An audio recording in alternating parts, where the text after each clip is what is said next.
thank you. I'm a bit smaller.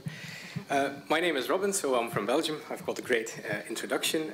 My job is a bit different. I'm not a business archivist, but I have a very fun job where I get to try and help businesses take care of their archives, try to convince them that it's worthwhile doing.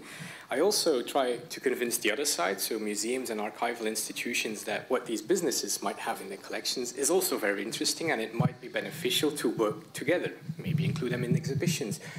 Do something together, it's always better than doing nothing. The last thing I do is I try to connect people and communities with the historical businesses that are active in their area by arranging special visits with a focus on specifically the history, not just the commercial side. And for the past few years, one thing I've noticed is that I've also been approached quite a few times now by real estate developers who are looking for business archives to do something with in the development of whatever site they are working on. Or the other case, they've bought a site, they've bought a factory, an abandoned factory, and suddenly they find they have a business archive and now they need to do something with it or not, and they want to know if they can destroy it or not. And then we have to try and figure stuff out. The good thing is there are no rules about this in Belgium, so we can go either direction, and it really only works when people are motivated. Now, because the call for paper also included real estate development, I thought, well, I've got an interesting case to present, and then some personal thoughts for real estate developers on the one side and business archivists on the other side. But we'll start with a small story.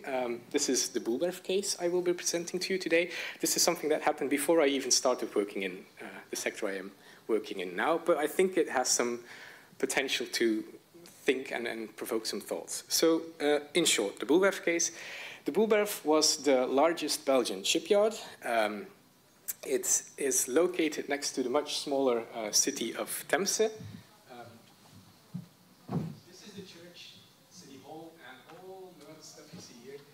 Basically all the shipyard. Even the houses up top there, that's where the engineers lived. They had nice houses, and the people working in the shipyard, they were down below in the center of the village. So big shipyard, small village. It went well. They built lots of big things.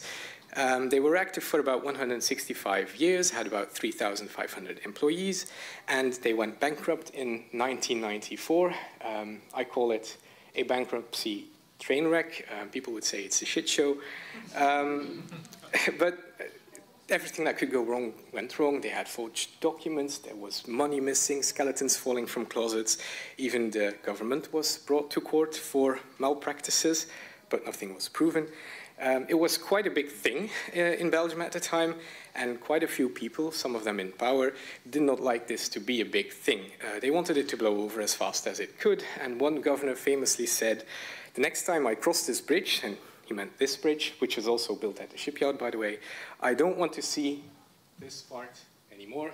Let's just keep that part." And so plans were drawn up. They were going to build a new Temse, and this is probably not their intention, but to me this feels like, well, screw you, old Temse, we'll build a new, better Temse. This was not their intention, they just wanted to extend it, but that's how it feels to me, and that might have been how the people in Temse itself also experienced this, because new buildings are always way more expensive than buildings that used to be in a village, so they were not people who were going to live there. This was going to be new money.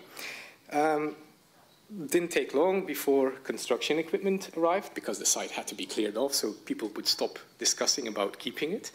And the site was rapidly razed to the ground. These are some pictures taken by people who lived in Temse who were very sorry to see this go. But the digital cameras of that time did not allow for better pictures than this. Now, this whole thing was very shocking for the people in Temse. It felt like they were living next to a war zone. Everything was gone. For decades, generations even, they had been living to the rhythm of the shipyard. The horns were sounding the beginning and the ending of the shift, so that's what they arranged the day around. That was gone. The jobs were gone, so their future was also, what are we going to do now? Because there's not much else beside the shipyard, and all the other companies that were left here, they were supplying the shipyard, so, well, shit. Also, there were no more big parties because usually at the shipyard, every few months, the ship is ready, or a keel has been laid, or there is another milestone that they can celebrate and bring out the trumpets. That's gone too, so the village felt quiet, felt dead. Fortunately, and this is where the business archive comes in, the curator of managing the bankruptcy of the shipyard, he found the archives, and he found them to be too valuable to just use and then toss away. So together with the State Archives of Belgium, they saved these archives. They had to store them in several institutions just because of the sheer size, but it was saved, and today it's one of the largest business archives saved in Belgium, and also one of the most consulted ones. So lots of people are digging into it. And why? Because it's one of the archives that is very rich in photography, pictures, lots of pictures, and people like pictures, especially because they are very good pictures. So the shipyard had a professional photographer employed because they had to document everything that was happening at the shipyard to send to their clients to show, well, we are still working on your ship, it will be ready on time, and everything is going great. And aside from photographing the ships in construction, he also photographed everyone working at the site because he was walking around and he had a camera, so he took lots and lots of photos. And these pictures is actually the resource that the community of Temse used to heal from the disappearance of the shipyard. They started by making picture books. Well, this is the photographer. These are some of the pictures you have. I chose this one because, again, it shows the size. You have these massive ships right next to the village, so they were very used to seeing big ships. They made picture books. To make picture books, you need to select a few images from lots of images, which is a very fun process to do with lots of people together. So this is one activity that brought people together. They started selling these picture books. These picture books appeared to be selling across the world because captains and crews sailing on ships made in the BOELWERF also wanted these picture books. And I can guarantee you, if you go to Thames and just ring up someone, they will have one of these books in their living room. Then, once construction was started on the new Thames side and the first buildings and houses were finished, they started organizing walks and talks in this new area to tell the new people that were coming to live there, you are living on a shipyard and this is what it looked like, and where you are standing now, this is what happened here. And these people also loved this because suddenly they were part of a bigger story than them. And through these activities, they started getting recognized, they started getting organized. They named themselves Opstapel, which means, I can't really translate it to English, but when you send a ship into the water, it has to do something with that. I'm not a naval engineer or anything, so something like that. Anyway, they worked out community building, not just for themselves to remember the BOELWERF that they used to be part of, but also to include these new inhabitants. So they were using the archive to create their own identity again, to keep in touch with this identity. And they made sure that the BOELWERF did not disappear from the story of Temse, and that Temse today is still actually the BOELWERF. Some more pictures, again, to illustrate the size. I mean, if you see these big ships passing every now and then again, it must be amazing to be in Temse at that time. Now, lots of people also in the photographs, so that's another very fun activity, trying to find out who everyone is and then recognize, oh, that's the uncle of that guy. Very fun. Now, I'll move the story. There are about 750 apartments, 200 single-family homes, so lots of new inhabitants. But if you look at the architecture, and this is my opinion, it's all a bit bland and uninteresting. If you go to any smaller village in Belgium, you'll find the same low-rise constructions, the yellow bricks, simple square apartment towers. It could have been so much more, I think. One of the things that people have been doing is adding little bits of the shipyard back into the apartments because they know the story, they have pictures, so they add them in the entrances, or they add masts like this, which is supposed to look like the things that they put on top of the bow of BOELWERF ships, with some panels with pictures. And this is all very nice. This is great, but to me, every time I go to Temse, it feels like you are doing the best you can, but you've been given very little to work with because everything was torn down. And this is kind of the point I want to make. It would have been so much, or it could have been so much better if also the real estate developer at the start had talked to these people, had looked into the archive and seen, for example, this picture. This is a ship under construction, or is it a building under construction? It kind of looks like the same. And I'm very sure that if you have a creative architect and you give them stuff like this, they can come up with lots of things to make the new construction feel like it belongs to a shipyard.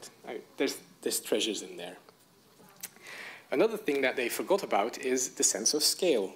These people have been living for generations next to large ships being built, towering over them. And now they get, well, small apartment towers, but they feel small compared to what they were used to seeing. And when I was talking to the people from Obstapel about giving this presentation, they pointed to one of the drawings that hung up at the wall, which is a drawing they made of what they would have liked, sort of. One thing they tell me is that we do the walk and talks still, and we guide people who've never seen the shipyard around what used to be the shipyard. But one thing we can't convey with these pictures is the sheer size. People who have never seen a ship that size out of the water just simply cannot understand how massive this thing was. What would have been great for us is if the project developer had built a ship or an apartment building ship-shaped like that. And I kind of like this idea. It looks ridiculous, but it would have worked, I think. And for example, the rudder and the propeller down below, I think that would be the best Instagram picture place you can imagine for that small village. Now, all in all, this is a story about missed opportunities, I think. It could have been so much more. It could have worked so much better.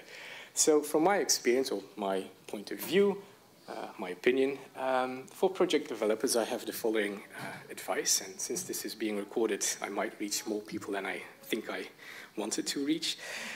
Please collaborate before you do an entire destruction of a site. A blank slate simply does not work. People need to be grounded. People need to be part of a story. People need to be part of a legacy. Also, dive into the business archive, if you find any, and save it if it's left behind, and use it, please. Maybe share it with the community so they can start contributing to whatever you are trying to make.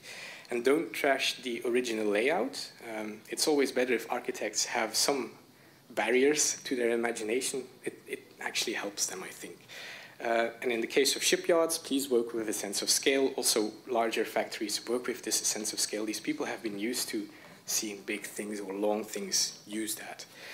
To contrast with the BOELWERF case, we'll soon have a look at the case of the Imperial Shipyards in Gdansk, because I think Dagmara, who will be behind me, she has one of the most difficult sites to redevelop, because not only is it a shipyard site, but it's also very grounded in history.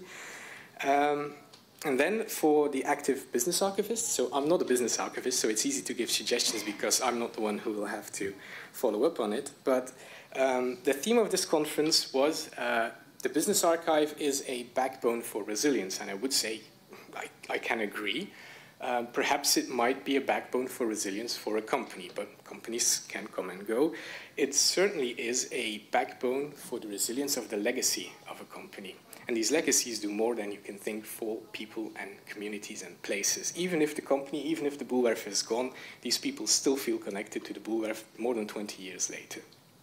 It doesn't just disappear, and it's part of the identity of the people and part of the identity of the place. Also, but I've seen lots of you doing great, I wanted to add that paper is fine, but people also need objects, people need stories, and please don't forget to document or try to document skills, if possible. It's very tricky to do, but it's very valuable.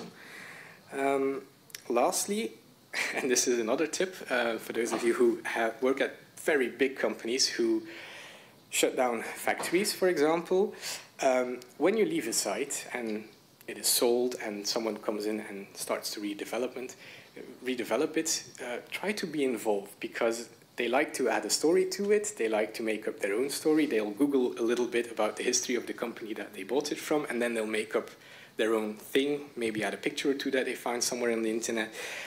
Please reach out and provide them with better material than that, just to make the whole thing worthwhile, and also to make sure that what they tell about your company is actually correct, because I've seen it happen and go wrong. And a last one, this is a suggestion that came up when I was making this presentation. Maybe aftercare could also be a thing. And for this, I want to reference the case of the Ford factory in Belgium. And someone from Ford is here. So when the Ford factory closed down in 2014, same thing, everyone lost their job, big impact on society there. But what always happens is people heal and they want to reconnect with the Ford factory and the past that they had and shared with lots of people there. So they start collecting things, they start bringing stuff together and trying to make something of a history of the Ford and to reconnect with it. And they start buying things online that they can get their hands on. And in this case, Ford, apparently through the public relations, also gave them lots of material. They keep the site alive because last year, for example, the entire site is being redeveloped, but they pooled in together money and they made a concrete monument 60 meters long, remembering all the cars that they made at Ford Henk. So I just want to show, even if companies go, the legacy will remain, people will still feel attached, and it's better if you're involved and might steer it in a good direction or make it have a positive vibe than being disconnected from these communities, because these people, I guarantee, will still be buying Fords. Thank you for your attention.